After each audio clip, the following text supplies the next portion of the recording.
Kaliwat kanan ang vacation plans this Holy Week at tag-init.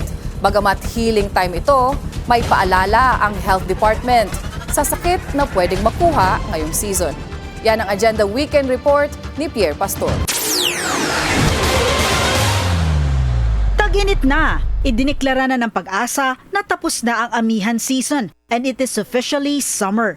Nagbabala mga eksperto sa mga sakit na maaring makuha sa sobrang exposure sa init, gaya ng heat exhaustion at heat stroke. Ang mga kondisyong ito ay maaring lumala at maari pang maging sanhi ng pagkamatay kung hindi maaagapan. Ang heat exhaustion kapag hindi naagapan ay maaring mauwi sa heat stroke, isang life-threatening condition kung saan ang katawan ay hindi na nakapagre-regulate ng temperature. Magbubunso dito ng organ damage and death. Kabilang sa mga sintomas ng heat exhaustion ay labis na pagpapawis, panghihina at pagkahilo, rapid and weak pulse, low blood pressure at muscle cramps.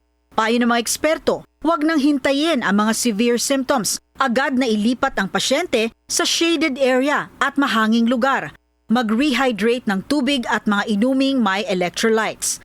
Recommended din ang pagsusuot ng light clothing o preskong damit kapag summer.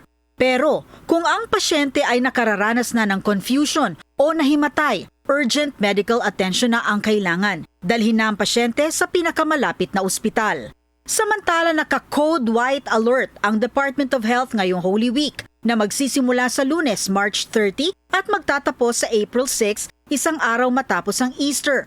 Sa ilalim ng Code White, ang mga health emergency teams, health commodities at mga emergency rooms ng mga DOH hospitals ay naka-standby sa lahat ng oras para rumisponde sa mga road accidents, injuries at iba pang health emergencies.